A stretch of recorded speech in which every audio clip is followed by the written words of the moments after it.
नाज़रीन आदाब, Avon TV में आप तमाम का खैर मकदम है। 23 जनवरी को एक कन्नड़ फिल्म रिलीज होने वाली है जिसका नाम है कल्ट। इस फिल्म में माइनॉरिटी डेवलपमेंट और हाउसिंग बोर्ड मिनिस्टर बीजेड जमीर अहमद खान के फर्जंद जैद खान ने मेन किरदार अदा किया है, जिसे कन्नड़ फिल्मी हलकों में काफी सराहा जा रहा है। इस कल्ट फिल्म की प्रमोशन के लिए जैद खान आज रेचूर आए हुए थे। इनके हमरा हैदराबादी मिजाहिया फिल्मों के मशहूर और मारूफ अदाकार अकबर बिन तबर भी साथ थे।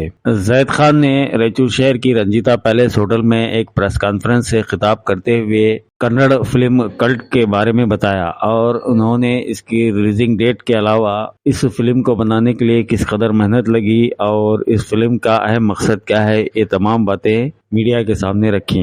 बादशाह दोपहर में कांग्रेस के डिफीटेड एमएलए उम्मीदवार मोहम्मद शालम के मकान पर जियाफत का एहतमाम किया गया था, जहां पर फिल्म स्टार जैद खान और हैदराबाद के मिजाहिया फिल्मों के अदाकार अकबर बिन तबर की गुलपोशी और शालपोशी करते हुए उन्हें कई लोगों ने तहनीत पेश की। इस मौके पर खुसूसी तौर पर कांग्रेस के नौजवान कायद रवि बोसराज के अलावा कांग्रेस के डिफीटेड एमएलए उम्मीदवार मोहम्मद शालम, अराकीन बल्दिया श्रीनिवास रेड्डी, रमेश तिम्मा रेड्डी के अलावा साबिका रुकने बल्दिया यूसुफ खान, कांग्रेस के district youth president Mohammad Shahbaz और रियासती कायद मोहम्मद शहबाज अरमरत, नौजवान कायद फैसल खान, नुमाइंदा कॉरपोरेटर मोहम्मद फेरोज हमराज के अलावा शौकत हमराज और दीगर कई कायदीन भी मौजूद थे। प्रेस कॉन्फ्रेंस के दौरान रंजीता पैलेस में साबिका रुकने जिला पंचायत असलम पाशा भी जैद खान के हमरा मौजूद रहे।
फर्स्ट डे फर्स्ट शो देखेंगे, सब पूरा ये करेंगे, है ना?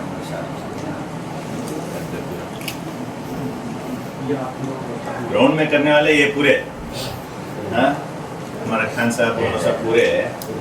हम नहीं रहे तो भी पूरा ऐसा साहब का कैसा है वाले साहब को वैसा नहीं रहे तो भी चलता रहता है। बहुत अच्छा नाम है रायचूर, बहुत जबरदस्त नाम। रायचूर इन हैदराबाद कर्नाटक तो है और हैदराबाद में भी काफ़ी अच्छा है। तो ಹಾಗೆ ನನ್ನ ಕಲ್ಟ್ ಸಿನಿಮಾ ಜನವರಿ 23ಗೆ ಏನು ಬಿಡುಗಡೆ ಆಗ್ತಿದೆ, ಸೊ ಅದಕ್ಕೆ ಎಂಟೈರ್ ಕರ್ನಾಟಕ ನಾನು ಪ್ರವಾಸ ಮಾಡ್ತಾಯಿದ್ದೀನಿ ಪ್ರಮೋಷನ್ಗೆ. ಸೊ ಕರ್ನಾಟಕ ಕಲ್ಟ್ ಉತ್ಸವ ಅಂತ ಹೇಳಿಬಿಟ್ಟು ನಾವು ಅದನ್ನು ಹೆಸರಿಟ್ಕೊಂಡು ಸೊ 31 ಡಿಸ್ಟ್ರಿಕ್ಟು 88 ತಾಲೂಕುಗಳಿಗೆ ನಾನು ಪ್ರವಾಸ ಮಾಡ್ತಾಯಿದ್ದೀನಿ. ಸೊ ಇವತ್ತು ರಾಯಚೂರು ಬಂದಿದ್ದೀನಿ. ಸೊ ತುಂಬ ಖುಷಿ ಆಗ್ತಿದೆ ತಮ್ಮೆಲ್ಲರೂ ನಾನು ನೋಡಿ.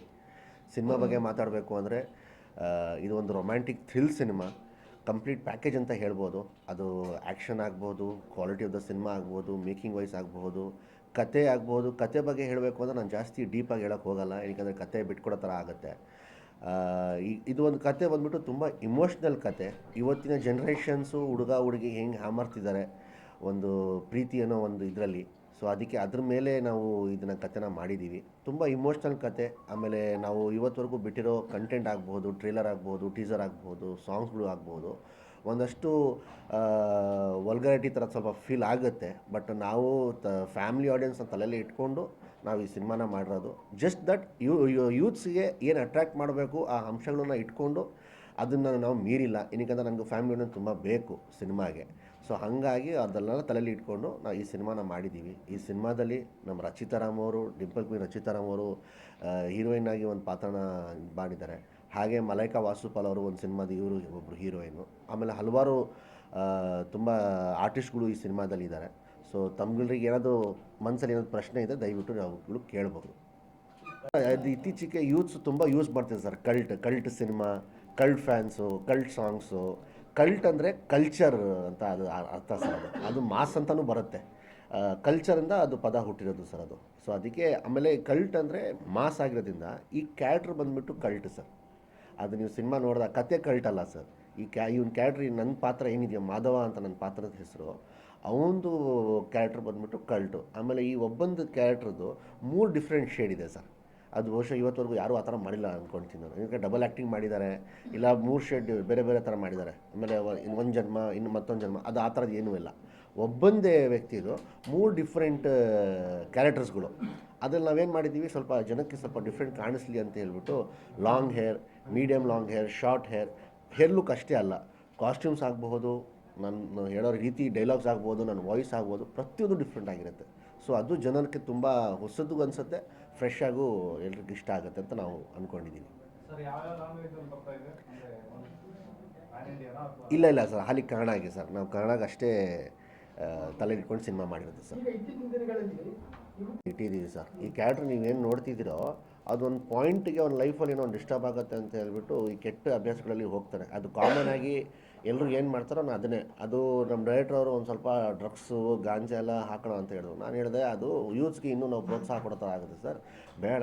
ಎಣ್ಣೆ ಸಿಗರೇಟ್ವರೆಗೂ ಓಕೆ, ಅದು ಪರವಾಗಿಲ್ಲ, ನಾವು ಅಷ್ಟೇ ಲಿಮಿಟಲ್ಲಿ ಇಟ್ಕೊಂಡು ನಾವು ಮಾಡೋಣ. ಅದನ್ನು ಆ ಸಿನಿಮಾದಲ್ಲಿ ಒಂದು ಅಷ್ಟೇ ಎಪಿಸೋಡ್ ಇಟ್ಟಿರೋದು ಸರ್. ಫಸ್ಟ್ ಆಫ್ ನಾವು ಮುಂಚೆ ಕತೆ ಮಾಡುವಾಗ ಆಲ್ಮೋಸ್ಟ್ ಎಂಟೈರ್ ಸಿನಿಮಾದಲ್ಲಿ ಅದು ಕಂಟಿನ್ಯೂ ಇತ್ತು.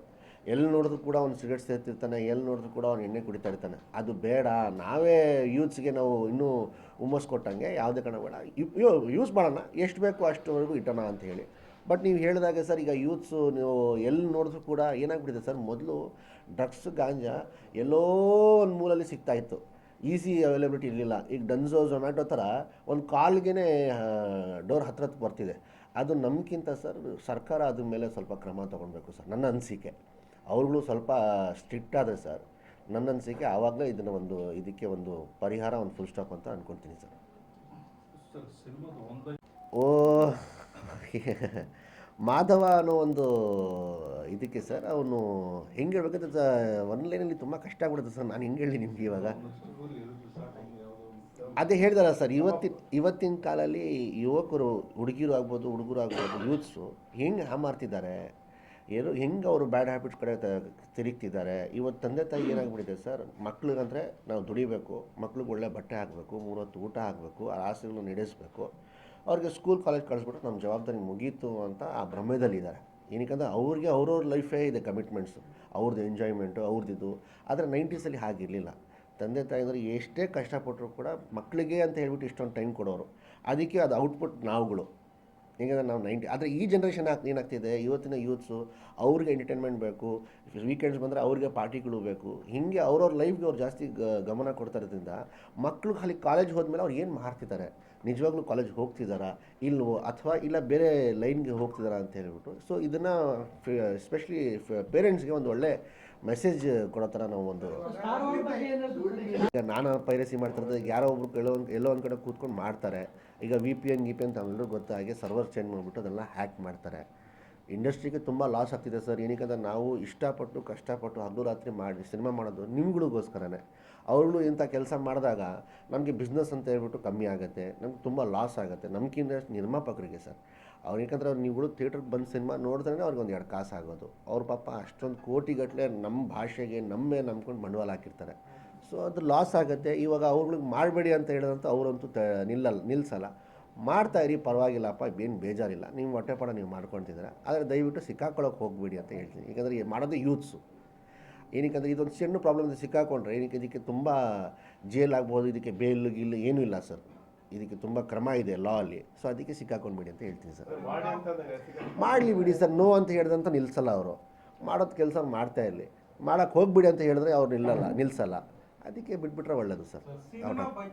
ಸಿನಿಮಾಸ್ ಅಂತ ಹೇಳಿಬಿಟ್ಟು ಅವ್ರದ್ದು ಮೊದಲನೇ ಪ್ರೊಡಕ್ಷನ್ ಹೌಸ್ ಇದು, ಫಸ್ಟ್ ಟೈಮ್ ಮಾಡ್ತಾ ಇರೋದು. ಪಾಪ ಅವ್ರಿಗೆ ಸಿಕ್ಕಾಪಟ್ಟೆ ಆಸೆ ಇತ್ತು. ನಾನು ಬನಾರಸ್ ಮಾಡಿದಾಗಲೇ ಅವ್ರು ನನಗೆ ಅಪ್ರೋಚ್ ಮಾಡಿದರು, ಈ ಥರ ನಾನು ಒಂದು ಸಿನಿಮಾ ಮಾಡಬೇಕು ಅಂತ ಅಂದ್ಕೊಂಡಿದ್ದೀನಿ, ನನ್ನ ಮೊದಲನೇ ಸಿನಿಮಾ ನಿಮ್ಮ ಜೊತೆನೇ ಮಾಡಬೇಕು ಅಂತಿದ್ದೀನಿ ಅಂತ. ಸೊ ಅಲ್ಲಿಂದ ನಮ್ಮ ಜರ್ನಿ ಶುರು ಆಗಿದ್ದು. ಸರಿ, ಫಸ್ಟ್ ಕತೆ ಡೈರೆಕ್ಟರ್ ಎಲ್ಲ ಫೈನಲ್ ಆಗಲಿ, ಆಮೇಲೆ ನಾನು ನಿಮಗೆ ಆನ್ ಬೋರ್ಡ್ ತೊಗೊಂಬರ್ತೀನಿ ಅಂತ ಹೇಳಿ. ಆಮೇಲೆ ಬಜೆಟ್ ಬಗ್ಗೆ ನನಗೆ ಗೊತ್ತಿಲ್ಲ ಸರ್, ಅದು ನಿರ್ಮಾಪಕರು ಕೇಳಿದ್ರೆ ಬಹುಶಃ ಅವ್ರು ಕರೆಕ್ಟಾಗಿ ಹೇಳ್ಬೋದೇನೋ ಎಷ್ಟು ಎಕ್ಸಾಕ್ಟ್ಲಿ ಆಗಿದೆ ಏನಾಗಿದೆ ಅಂತ ಹೇಳಿ. ಅದು ಅವ್ರು ಬೆಟರ್ ಸರ್, ಅವ್ರು ಕೇಳಿ.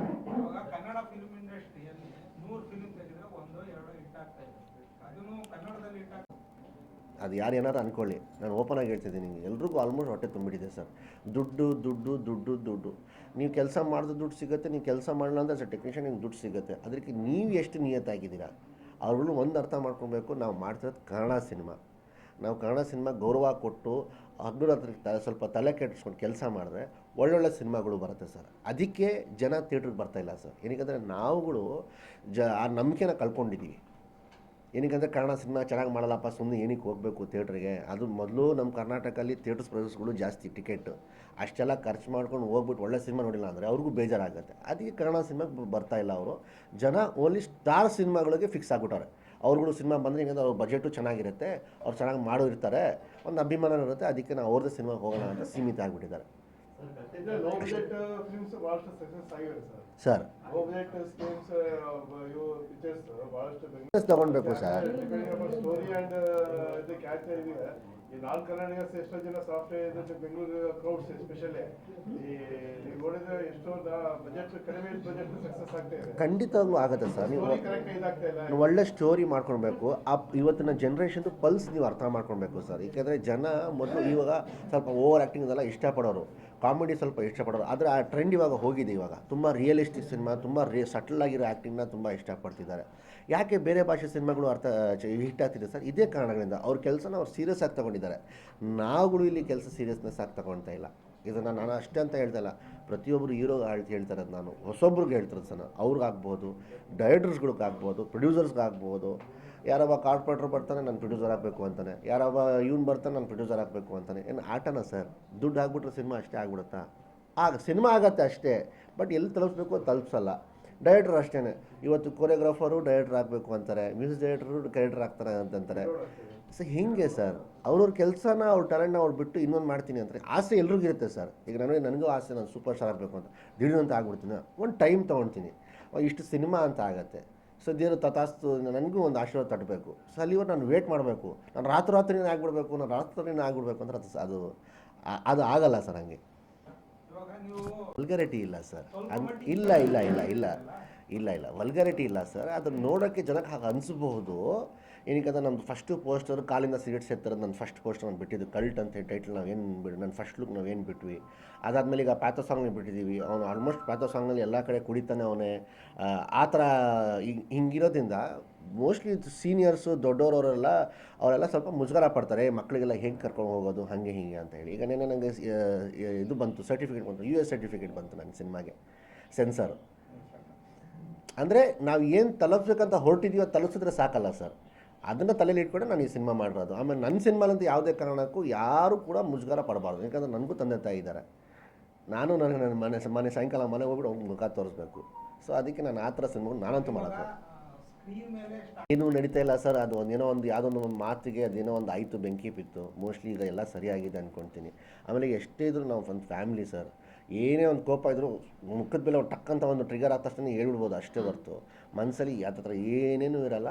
ಸೊ ದಯವಿಟ್ಟು ಹಿರಿಯರು ನಿಮ್ಮ ಮಿಡ್ಲ್ ಹಿರಿಯರು ಈಗಿನ ಯಂಗ್ಸ್ಟರ್ಸ್ಗೆ ಯಾವ ಟೈಪ್ ಒಬ್ಬರೊಬ್ಬರು ಸಹಕಾರ ಮತ್ತು ಇದಿದೆ ಸರ್? ನೀವು ಹೇಳಿದ್ರೆ ಈಗಿನ ಎಸ್ಟಾಬ್ಲಿಷ್ಡ್ ಸ್ಟಾರ್ಸ್ ಜಾಸ್ತಿ ಸರ್. ಅದೇ ಸರ್, ಅವ್ರ ಕಂಫರ್ಟ್ ಝೋನಿಂದ ಹೊರಗಡೆ ಬರಬೇಕು ಸರ್. ಫಸ್ಟ್ ನಾನು ಹೇಳೋದು, ಈಗ ಆ್ಯಕ್ಟರ್ ಆಗಬೇಕು ಅಂತ ಎಲ್ಲರೂ ಏನು ಮಾಡ್ತಾರೆ ಸರ್. ನನಗೆ ಫಸ್ಟ್ ಪ್ರಶ್ನೆ, ನನ್ನ ಅಕಾಡೆಮಿಗೆ ಹೋದಾಗ, ನಾನು ಆ್ಯಕ್ಟಿಂಗ್ ಕಲಿಬೇಕು ಅಂತ ಹೋದಾಗ 2017 ಜನವರಿ 2 ಇವತ್ತು ನನಗೆ ಆ ಡೇಟ್ ನೆನಪಿದೆ. ಅನುಪಮ್ ಖೇರ್ ಸರ್ ಬಂದಿದ್ದರು.